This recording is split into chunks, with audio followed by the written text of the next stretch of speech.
Bonjour tout le monde et bienvenue à Discussion avec une experte aujourd'hui, Hélène Sarah Bécotte, qui a un PhD, attention, là, on s'envole de plus en plus haut, qui est une craque de données et qui a décidé, on va tout découvrir ça dans un premier temps, son cheminement, sa démarche, etc., que je trouve vraiment intéressant. Elle a décidé si tu veux, d'offrir, de focusser ses services, entre autres, on ne connaît pas le reste de sa vie, on va le découvrir, pour les entreprises, c'est-à-dire qu'est-ce qu'on fait avec les données, comment on fait pour avoir des données probantes qui nous font puis qui nous aident à prendre des décisions dans un monde où souvent, avouons-le, notamment vente, marketing, etc., on y va un peu à la va comme je te pousse. Donc, sans plus tarder, bonjour Hélène, comment vas-tu? Ça va bien, Marc, et toi? Alors, là, la première question qui me brûle les lèvres, c'est comment ça se fait Hélène Sarah et non pas Sarah Hélène? Il me semble que Sarah Hélène, ça coule, mais Hélène Sarah, il faut toujours que j'y pense. Ah, mon Dieu, c'est une très longue histoire, une histoire personnelle aussi. Mon Dieu, est-ce que je m'aventure là? Non, tu n'es pas Écoute, obligé. Je voulais juste faire un gag pour commencer. on en parlera une autre fois. On en parlera une autre fois. Parfait. Alors, est-ce que tu aimes mieux Hélène? Est-ce que tu aimes mieux Sarah? Est-ce que tu aimes mieux Hélène Sarah? Moi, je vais suivre tes Écoute, conseils. dans un monde idéal, c'est les deux, mais je suis consciente que c'est long et c'est peu commun, donc Hélène, ça me convient aussi. Parfait, comme ma cousine Hélène Grenier, donc je la salue en passant. Donc, j'aimerais avoir d'abord un petit briefing sur ton parcours, mais pas juste ton parcours, genre un peu CV froid. Je suis très curieux que, oui, tu me dises d'où tu arrives, les études que tu as faites, etc., mais surtout le pourquoi. Qu'est-ce qui fait tout à coup que tu as été craqué, puis que ce qu'on découvre, ce que moi j'ai fait, parce qu'on se connaît depuis même pas 2 semaines à travers LinkedIn, qu'est-ce qui fait que tout à coup, là, c'est comme, tu arrives, puis toi, tu as une offre qui est super précise, qui se démarque de tellement de choses dans le monde des affaires. Alors, quel est ton parcours et le pourquoi de ton parcours? Ça m'intéresse beaucoup. Écoute, tout commence quand j'étais plus jeune. Puis, en fait, mon orientation de carrière quand j'étais plus jeune, puis où est-ce que j'en suis, c'est complètement deux choses différentes, mais l'une influence l'autre. Fait que moi, quand j'étais plus jeune, je voulais être designer de mode. OK? Oh. Oui, c'était vraiment. Puis c'est pour ça que j'aime l'esthétisme. On en parlait un petit peu au début. J'aime Ben quand c'est oui, tu beau. es au biodôme actuellement, tu ne voulais pas le dire, moi je vais le Exactement. dévoiler. Faisons. Donc, c'est ça. Puis, bon, évidemment, mes parents étant les gens responsables qui sont, ils m'ont dit, ben Hélène Sarah, tu n'auras pas de job si tu vas étudier en mode. J'ai fait, ah ouais, OK, ben je vais aller en business, tu sais. Je vais aller en business. Il faut savoir qu'à l'époque, je détestais les maths. Fondamentalement, je trouvais en fait que ce qu'on nous enseignait à l'école, c'est-à-dire les dérivés, les intégrales, pour ne nommer que ces deux choses hideuses-là, ben, ça servait à rien. Ça servait vraiment à rien. Puis, tu sais, on nous apprend plus ou moins à savoir des formules par cœur puis à les recracher à l'examen. Puis, je trouvais que c'était la chose la plus inutile à mon existence.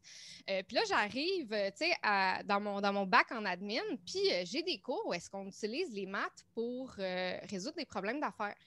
Fait que là, on prend vraiment un problème de la vie, tu sais. Puis dans ce temps-là, c'est vraiment des problèmes de transport. Fait que là, j'ai des camions, puis là, il faut que mon camion aille d'un client à l'autre. Puis idéalement, il faut que ça me coûte le moins cher possible. Fait que là, j'ai cette situation-là qui est une situation commune d'affaires, tu sais. Puis je dois la traduire en équation mathématique parce que c'est littéralement ce qu'on fait. Tu sais, dans le fond, une route, tu sais, une route, ben, c'est une équation, tu sais, ou bien un centre de dépôt, c'est une équation. Puis là, il faut vraiment que tu structures toute ton équation pour être capable d'avoir ta solution idéale après, tu sais. Puis là, moi, j'ai vraiment eu cette réalisation de « Oh mon Dieu, mais les maths, c'est cool! » Puis on dirait que je venais de découvrir un monde fantastique où les maths, c'était comme mon meilleur ami. Puis là, à partir de ce moment-là, je me suis dit, ben, c'est ça qu'il faut que je fasse dans la vie, tu sais. OK. Puis, c'est ça. Puis dans le fond, tu sais, à travers mon parcours, ben là, j'ai fini par faire un bac. Après ça, j'étais allée faire ma maîtrise parce que je voulais, tu sais, devenir un peu meilleure avec les maths. Puis là, finalement, j'ai décidé d'aller faire un doc en maths parce que je voulais vraiment, tu sais, aller full pin plus dans la maîtrise de cet art. Puis, tu sais, j'ai commencé à enseigner à peu près à ce moment-là, quand j'ai commencé mon doc. Puis, tu sais, même au bac, la façon qu'on enseigne les maths, surtout en gestion, c'est pas glamour, hein, on va se le dire. Optimiser, c'est l'exemple que je préfère, mais optimiser le nombre de chaises rembourrées que M. Gaston fabrique, je vois difficilement comment une fille qui s'intéresse au marketing peut trouver ça palpitant. Je comprends. Tu sais, en gros, je me rappelle, un des cours que je donnais, son surnom, c'était Anal. Hein? Bon, parce que je suis pas sûre que c'était voulu, mais le titre commençait par analytique, machin chose. Fait que ça donne un peu une idée de quelle façon Oui. les étudiants perçoivent ces cours-là. Puis j'étais comme, mais voyons, moi je trouve ça cool. Je peux-tu à un moment donné réussir à démontrer à tout le monde que c'est vraiment cool ce truc-là. Puis Oui. en fait, c'est de là que toute cette volonté-là de prendre, parce que j'adorais la matière que j'enseignais, puis je la voyais, tu sais, clairement utilisable pour les PME. Mais je ne trouvais pas que les exemples qu'on avait en classe nous amenaient vers ça. Fait que, il y avait cette volonté-là, mais il y avait aussi la volonté de faire en sorte que les étudiants soient intéressés à cette matière-là, puis que de façon plus générale, ben, le monde entier trouve que les maths, c'est cool. Fait que ça a pas mal, je te dirais que mon envie, mon idée claire a vraiment démarré à ce moment-là. Mais quand je t'écoute, on dirait que tu avais quasiment un combat. À peu près. Mais à cause de quoi? T'es-tu je te fais un parallèle juste pour te mettre sur une piste. Moi, à un moment donné, François Morancy, pour Noël, me donne les plus grands. C'était un gros livre, je l'ai encore, ça s'appelle Les grandes biographies du 20e siècle. C'était un livre où tu avais une photo inédite de quelqu'un, puis une page.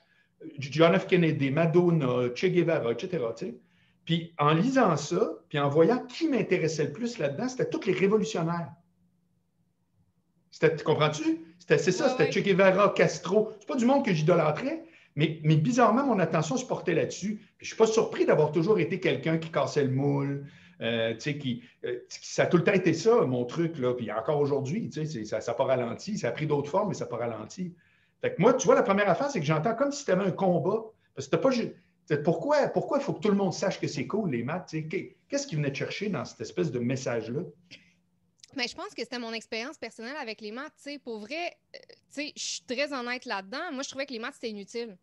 À l'école, je trouvais que c'était complètement inutile, puis je trouvais que c'était à peu près une torture de nous faire enseigner ça. Mais c'est quoi l'idée de nous enseigner des choses qui sont tellement théoriques, qui vont nous servir à rien? Je perds mon temps, tu perds ton temps, puis en plus, non, mais c'est vrai, là, puis c'est tellement un goulot, au cégep, pour vrai, les maths, là, c'est quasiment un make or break là, pour bien des étudiants, Puis je trouvais que ça n'avait aucun sens. Comment ça se fait que du jour au lendemain, je trouve que c'est la chose la plus horrible qui est dans mon quotidien.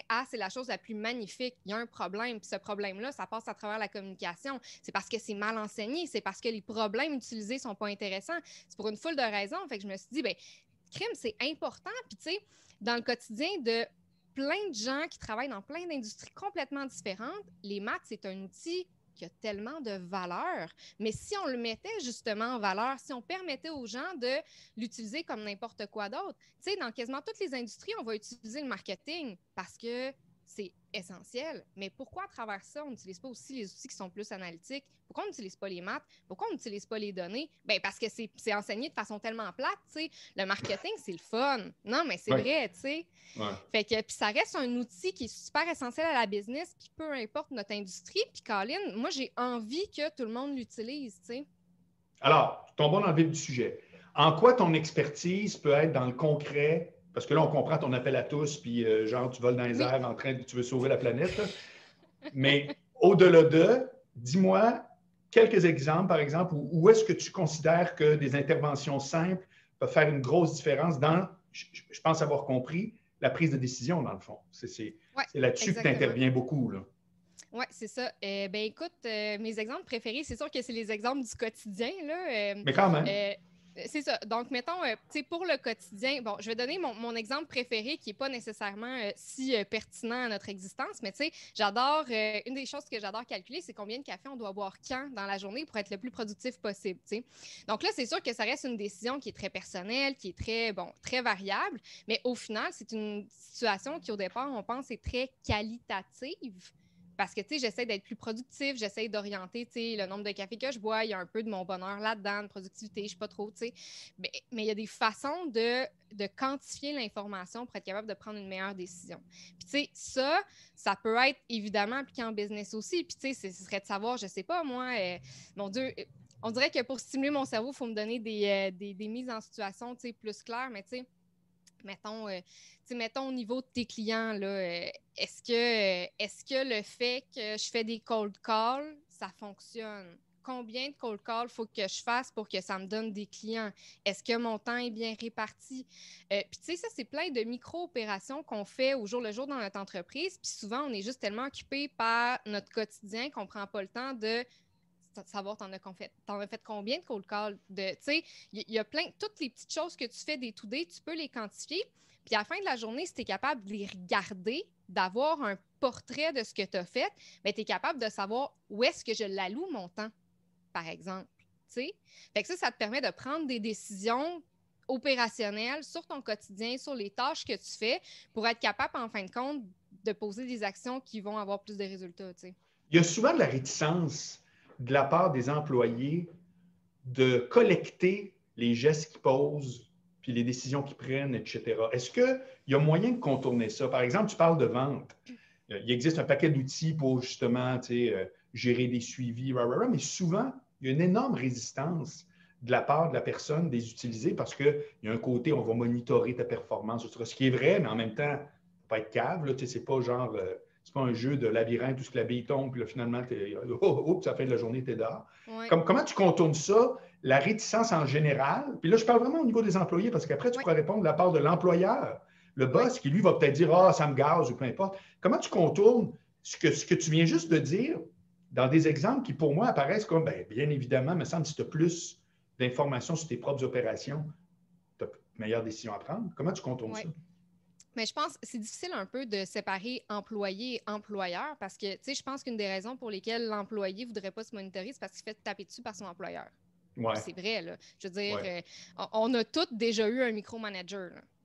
Oui. C'est vraiment désagréable, puis ça t'empêche d'être productif. Puis je pense que c'est cette peur-là de faire évaluer son travail qui n'est pas bonne.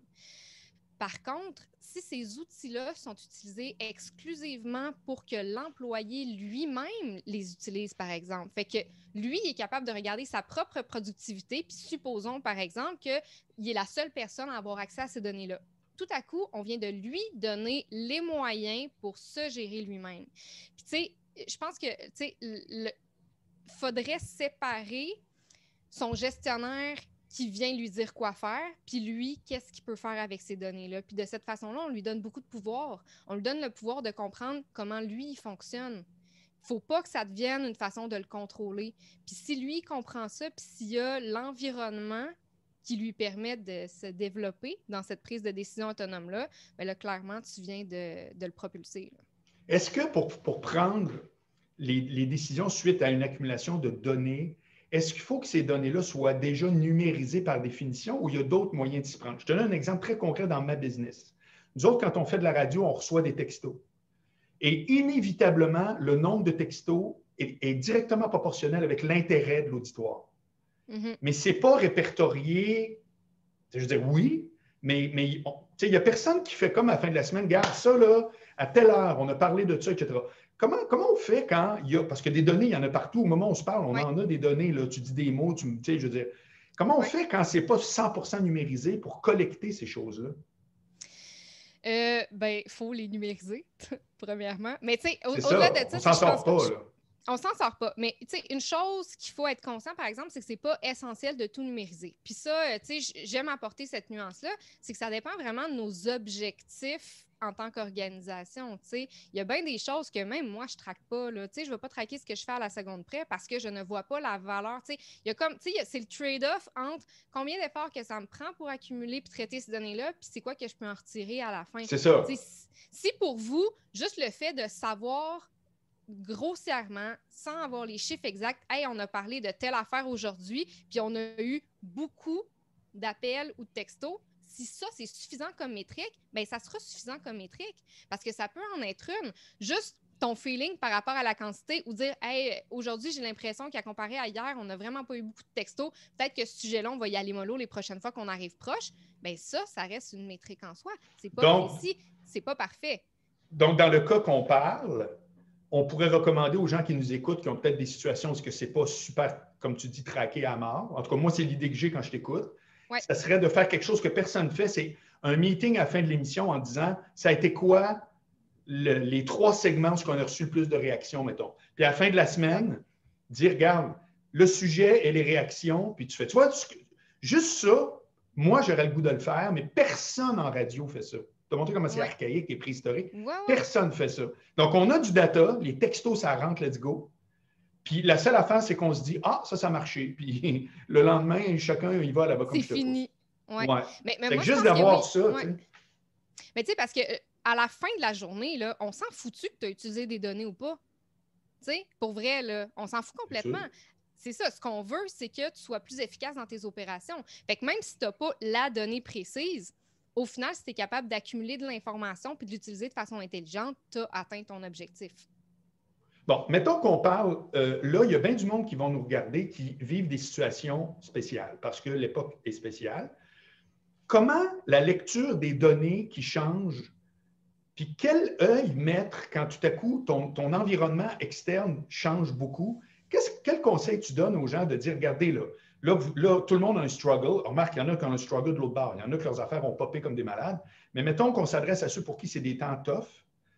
Quel œil il faut regarder sur nos données, sur la réalité de ce qui nous entoure, de ce qui nous arrive, pour pouvoir dire qu'on va virer ça le mieux possible? Qu'est-ce que tu suggérerais, toi, avec la façon que tu fonctionnes? Tu sais? C'est vaste comme question. C'est vraiment vaste. Tu sais, rapidement, puis je ne sais pas si ça répond concrètement à ta question, là, mais tu sais, si c'est une entreprise qui est habituée de regarder un minimum ses données, puis que là, elle panique parce que ça va plus bien, tu sais, le premier conseil que j'ai à donner, c'est d'arrêter de regarder ce qui s'est passé dans le passé, tu sais. C'est d'avoir comme baseline mars, par exemple. À partir de mars, de quelle façon nos choses ont évolué. Tu sais, parce qu'à un moment donné, les données sont influencées par une foule de facteurs. Tu sais, c'est impossible de capter la réalité. La réalité est beaucoup trop complexe.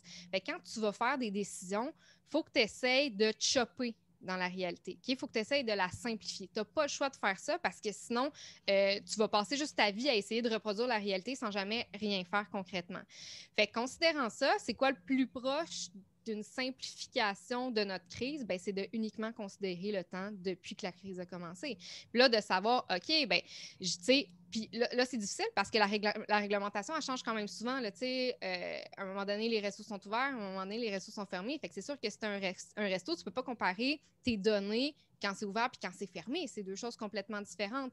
Fait que c'est super difficile d'avoir une analyse qui est simple avec ça. Il faut quasiment que tu décortiques période par période puis que tu les compares entre celles qui se ressemblent le plus. T'sais.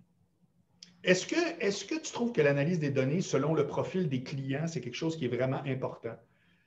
Est-ce que, par exemple, parce on va dire, mettons, on a eu tant de ventes, c'est venu dans tel channel, il y a X%, ça, c'est tout comme de base. Là, on n'apprendra rien à personne de dire, on a vendu tant avec notre site web, etc.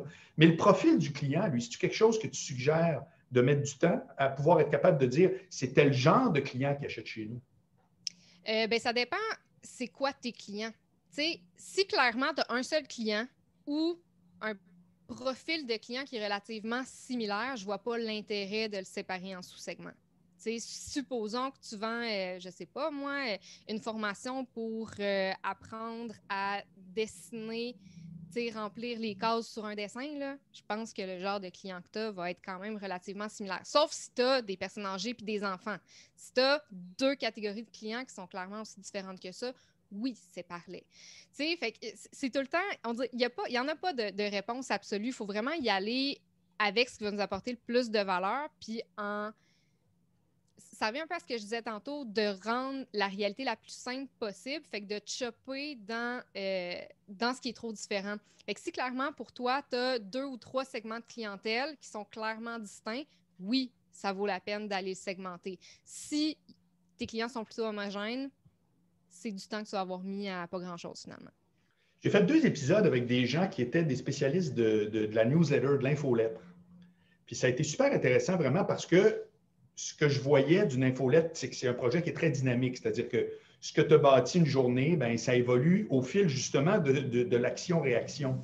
Qu'est-ce que tu dis à quelqu'un qui te dit, Hélène, moi, je veux vraiment faire un suivi plus proche de toute cette réalité-là que j'ai dans mon entreprise. Puis tu as l'impression qu'il focus sur des trucs, comme tu disais tantôt, tu sais déjà que ça ne fera pas la différence. Comment tu fais pour défaire l'idée que quelqu'un est super craqué d'avoir des données, puis qu'en bout de ligne, va peut-être s'enliser dans une espèce de labyrinthe où est-ce qu'il va avoir, oui, des nouvelles données, mais ces décisions-là, au final, c'est-à-dire faire plus de ventes, vont pas rien changer. Comment tu abordes ça? Bien, en fait, j'aborde ça par de la façon que je fonctionne. Pour moi, c'est pas vrai que tu viens me voir en me disant « Hey, je veux un projet de données pour faire telle affaire. » Même si tu me dis ça, on va reprendre à partir de tes besoins d'affaires. Fait que, tu sais, il y a comme toute une grosse partie qui est vraiment stratégie et management qui devrait avoir lieu avant de décider de faire des petites actions autour de ces données. De revenir à la base, c'est quoi que tu veux dans the road? Bien, probablement avoir plus de ventes. c'est quoi qui affecte tes ventes, de quelle façon ton entreprise fonctionne, de quelle façon tes employés fonctionnent, avec quels outils tes employés fonctionnent. Puis une fois qu'on a vraiment une idée générale de ce que l'entreprise est et de son environnement, bien là, on est capable de dire, tu es vraiment en train de te focusser sur quelque chose de petit, puis clairement, c'est à cet endroit-là ou à cet endroit-là que tu devrais te focus. Puis moi, si un client me dit, non, je veux absolument cette affaire-là, bien, je vais juste lui dire d'aller voir quelqu'un d'autre parce que pour moi, ça ne fait pas partie de ma philosophie. Moi, je veux savoir que l'entreprise atteint ses objectifs d'affaires. Ses objectifs de données sont secondaires. OK, pas faire l'inverse. Exact. Bon, je vais juste te lancer sur un cas, juste pour que tu rebondisses où tu veux là-dessus, mais probablement que tu vas faire référence à un cas que tu connais, un client que tu as eu ou peu importe. Mais le fameux cas de McDo, quand on regarde le film The Founders, qui raconte l'histoire de Ray Kroc avec les frères, justement, McDo puis telle affaire, McDonald's, dès le départ, les deux frères, après avoir bourlingué, fait toutes sortes d'affaires, ils disent, nous autres, on s'est rendu compte, Monique, dans notre menu, il y avait 3 items qui amenaient 84 % du chiffre d'affaires, c'est-à-dire les hamburgers, les milkshakes, puis le soda. Là, tu sais. Puis là, ben, maintenant, on fait juste ça. Quand je te dis ça, toi, comment ça résonne chez toi, ce petit segment-là d'une entreprise qu'on connaît tout le monde? Bien, c'est une belle application du concept de data-driven, si je peux dire ça comme ça. Fait que dans le fond, data-driven, c'est quoi? C'est d'orienter tes actions d'entreprise en fonction de tes données. Mais tu sais, pour être arrivé à cette conclusion-là, il a fallu qu'il analyse en général c'est quoi qui se passait.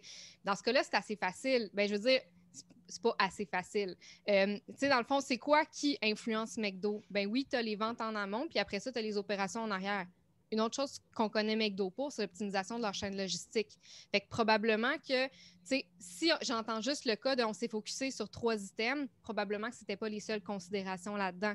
Probablement qu'ils ont réalisé qu'au départ, il y avait 3 items qui vendaient plus, mais le choix de ne se spécialiser que sur ces 3 items-là, ça comprend énormément d'autres choses en arrière. T'sais. Fait que je pense qu'il y a comme un petit équilibre là-dedans. Je ne sais pas si... Ben, OK, je me suis mais comme comment tu le en trouves? plein de réponses en même temps. Là. Non, c'est parce que c'est parfait, c'est au contraire. C'est parce que là, ce que j'entends, c'est que tu vois, moi, là, je pense que je suis quelqu'un de pragmatique puis que j'aime bien le data, blablabla, mais je comprends-tu, j'arrive pas d'où tu arrives. Pour moi, c'était vraiment, ils ont regardé leur chiffre d'affaires, etc. Mais ce qu'ils ne disent pas dans le film, c'est que peut-être qu'ils se sont dit, il y avait des chicken tenders qui étaient aussi le 4e. Mais dans la façon qu'on a refondu la cuisine, le chicken. Bon, mais toi, quand tu fais une analyse de données sans avoir la culture de l'entreprise, c'est là que je trouve que c'est fascinant. C'est que tu es la première, tu viens juste de dire les données, c'est une chose, mais comment tu fais pour conseiller les gens à dire voici des données brutes, on pourrait s'en tenir à ça, mais il y a tout le temps quelque chose de l'autre bord de la porte. Comment tu fais pour explorer ça? De l'autre bord de la porte, c'est ça. Je commence parce qu'il y a de l'autre bord de la porte. Je suis incapable. Ça arrive jamais que la première chose que je fais, c'est d'aller voir dans les données. Ça arrive jamais. Pour moi, c'est la 2e ou la 3e étape. Ah. Tu sais, parce que c'est ça, puis ça revient aux besoins d'affaires. C'est quoi que l'entreprise a réellement besoin? Moi, je suis un outil, OK? Puis c'est drôle parce qu'on parle souvent... Ça arrive vraiment très souvent dans mes discussions qu'on parle de l'analogie avec la construction. T'sais. Est-ce que tu arrives dans un projet de construction à dire « Hey, moi je vais vraiment utiliser ma chainsaw aujourd'hui. Je vais vraiment utiliser ma chainsaw. Okay. » Mais là, c'est parce que si tu es en train de couper des 2x4 pour te faire une cuisine, tu as vraiment envie d'utiliser ta chainsaw ou pas, tu sais? Ben non, mais la chainsaw, c'est un outil. Les données puis l'analytique, c'est un outil. Puis ce qui est encore plus un outil, c'est de dire, ben moi, c'est ce projet-là en particulier que je veux faire. Minute, monsieur, là, tu sais, en avant de ça, c'est quoi ton plan? C'est quoi ton objectif, tu sais? Puis ça, c'est super important. Puis même à travers les autres personnes qui offrent des services similaires aux miens, tu sais, je le remarque souvent. Puis on a ce réflexe en fait, au départ, de dire non, je vais plaire à mon client, je veux de l'argent, je veux des mandats, je veux juste faire ce qu'il me demande. Mais tu lui rends pas service en faisant ça. Tu lui rends service en t'assurant que le projet que tu lui proposes corresponde à ses besoins d'affaires. Donc, l'autre bord de la porte est essentiel. OK, mais vas-y, dis-moi, là, mettons, les étapes que tu fais pour aller chercher cette info-là que tu ne possèdes pas au départ. Avant d'arriver vraiment à la collecte de données, là, ça peut être un exemple concret ou peu importe, mais je suis vraiment curieux parce que là je trouve que là, c'est le fun. On tombe dans une zone où c'est très, très, très concret. c'est-à-dire que du data, c'est archi concret, mais en même temps, on est parti de on a regardé les ventes puis on s'est dit ça, c'est de la merde. Mais non, il y a plus que ça. Comment tu procèdes pour aller chercher l'info plus large avant de finir en disant maintenant, on va regarder vos chiffres de vente puis vos trucs? Comment tu procèdes? Oui, mais c'est super simple. Puis, tu sais, comme j'en ai parlé tantôt, mais c'est vraiment très similaire au projet de management et de stratégie. Ce que je vais faire, c'est de m'asseoir avec, premièrement, les dirigeants, savoir c'est quoi leur contexte, c'est quoi leur challenge day-to-day, leur challenge à moyen long terme aussi, c'est quoi qui les fait pas dormir le soir. Tu sais, vraiment comprendre, en fait, c'est quoi leur vision d'entreprise. Puis, tu sais, des questions comme c'est quoi votre mission-vision, on les pose, tu sais. Donc, de vraiment faire cet exercice-là avec les dirigeants, mais pas juste les dirigeants, c'est vraiment essentiel de le faire avec toutes les personnes qui sont impliquées dans un processus en général, parce que c'est vrai qu'on n'ira pas voir tous les employés de l'organisation. Généralement, on va sélectionner, suite en fait à la première entrevue avec les dirigeants, on est capable de savoir, OK, en gros, c'est ça vos challenges, donc on va orienter le reste des entrevues sur les personnes impliquées dans ces challenges-là. Puis là, on pose plein d'autres questions aux autres gens qui sont impliqués. Puis, tu sais, des choses aussi stratégiques que est-ce que tout le monde est aligné sur la même mission-vision? Parce que des fois, ça arrive que les dirigeants partent d'un bord puis que les employés partent de l'autre bord. Bonne chance pour implémenter un nouveau projet avec une situation qui est comme ça. Plus que l'entreprise et ses employés vont être alignés sur les mêmes problématiques, plus que ça va être facile d'identifier c'est quelles données qu'il faut que j'aille récupérer, c'est pour faire quoi que j'ai besoin de ces données-là, etc. Et c'est vraiment important de faire cette audit-là, ce diagnostic-là, puis ça se fait en ayant vraiment une approche très consultation pure, là. Hélène, est-ce que ça t'est déjà arrivé avec un client en faisant les démarches que tu parles, c'est-à-dire de connaître un peu comment ces rouages fonctionnent, etc., de la base, puis avant même d'arriver à dire, OK, maintenant, on va collecter. Ça t'est déjà arrivé de dire, hey, vous rendez-vous compte que vous ne mesurez pas ça, mais que c'est super important? Oui, tout à fait, mais ça fait partie de ce qu'on fait après. Parce que quand on va collecter les données, on va aussi s'assurer que, appelons-le le pipeline données, que l'infrastructure pour récupérer les données et les bonnes données soit en place. Puis c'est pas grave, c'est pas dramatique en fait si la bonne information n'est pas récupérée pour l'instant. Ce qui est important, c'est que down the road, à la fin du projet, tout soit en place pour que ce soit là, tu sais. C'est que ça t'est arrivé de mettre au courant un client qu'il y avait de l'info qui ne tenait jamais en ligne de compte. Oui, capoté, puis pareil. en fait, c'est très fréquent. Puis les gens, en fait, une chose encore plus fréquente qui arrive, c'est des clients qui nous arrivent avec le statement qu'eux, ils ont vraiment beaucoup de données puis que leurs données sont très, très propres puis qu'on peut les utiliser tout de suite. Et au final, il manque énormément de choses. Souvent, les données sont emmagasinées à nulle part. Donc, un client nous arrive en nous disant qu'il y a beaucoup de données, mais ces données-là, ils n'ont jamais été enregistrées. Donc, à chaque mois ou à chaque 2 semaines, les données sont flushées puis sont remplacées par d'autres. Mais ça, les gens... Puis, tu sais, c'est pas une faute épouvantable, c'est normal. Si quelqu'un ne connaît pas ça, c'est le genre de choses qui peut arriver, tu sais. Ben oui, je comprends. Maintenant, on va tomber dans l'autre volet de ce que je voulais te parler. C'est que tu as fait une offre numérique que je trouve qui est extrêmement bien faite. Je vois passer tes ateliers, etc. Bon, est-ce que c'est toi qui es en charge de ça? As-tu pris des outils à quelque part et tu montes tous tes trucs? Tu parles de... Ben, je fais beaucoup de trucs. Ben, c'est-à-dire que moi, je vais passer... Laquelle... Dans LinkedIn, tu offres des ateliers à une date fixe, oui. etc. Oui. Je trouve que c'est invitant, c'est bien rédigé. Bon, mais raconte, parce que ça me donne envie d'avoir ces plateformes-là. Non, c'est vraiment hot. Ben, j'aime enseigner vraiment beaucoup. Puis malheureusement, je n'enseigne plus depuis 2 ans, je crois, 2-3 ans. Ça me manque beaucoup. J'ai envie de, tu sais, puis ça fait partie de ma mission, ça fait partie de ce que je te parlais au début de notre rencontre.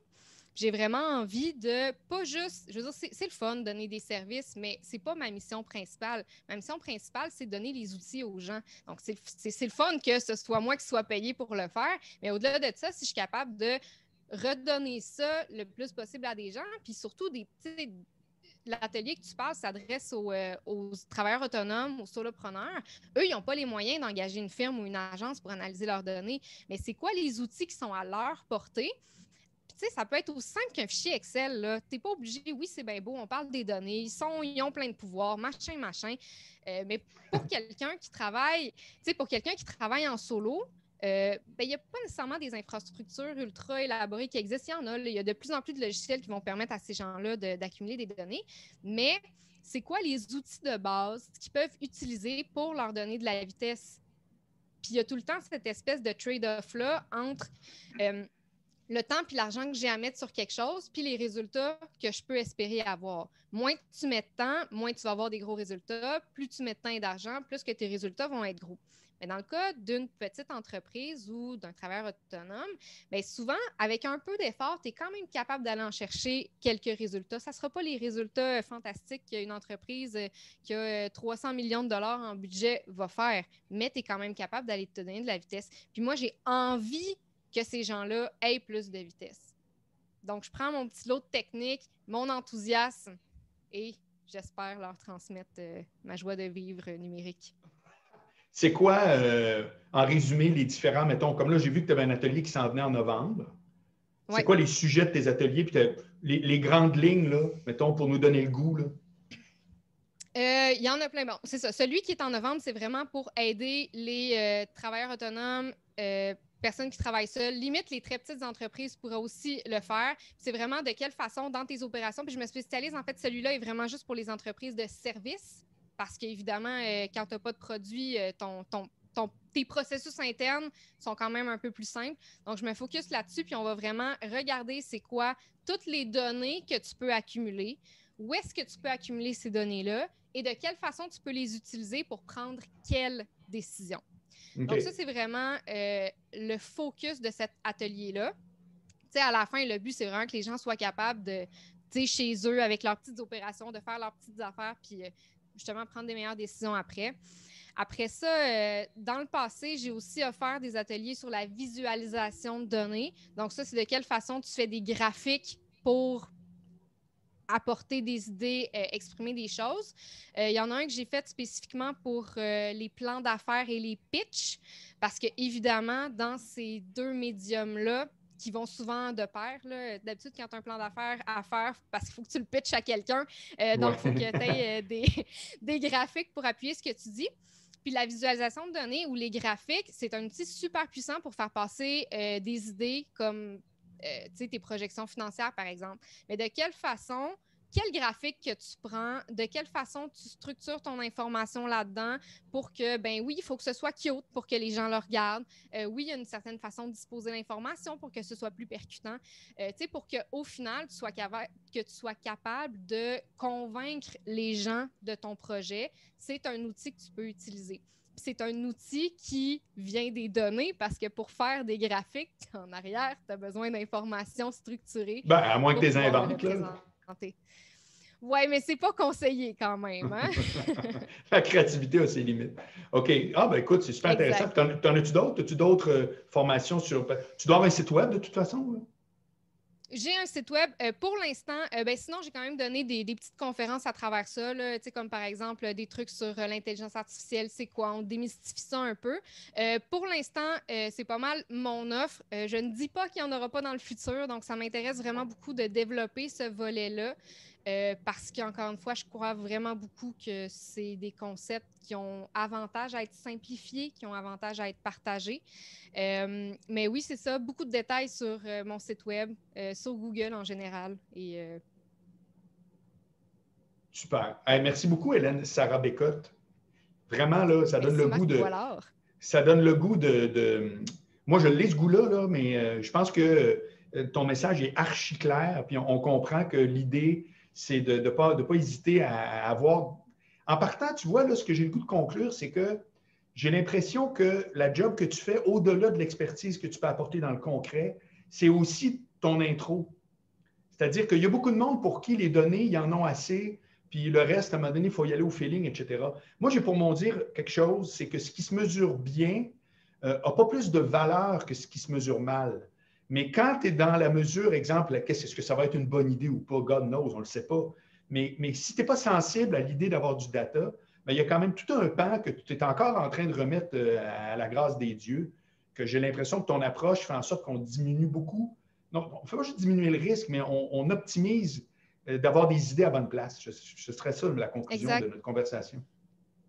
Tout à fait. Puis à la fin, mais quand tu diminues le risque, tu les idées à la bonne place, mais ça fait en sorte que ton projet, il y a plus de. Tu sais, il te propulse plus, tu as plus de valeur, plus de retour Je sur crois. investissement, plus de Ben cash. écoute, merci mille fois.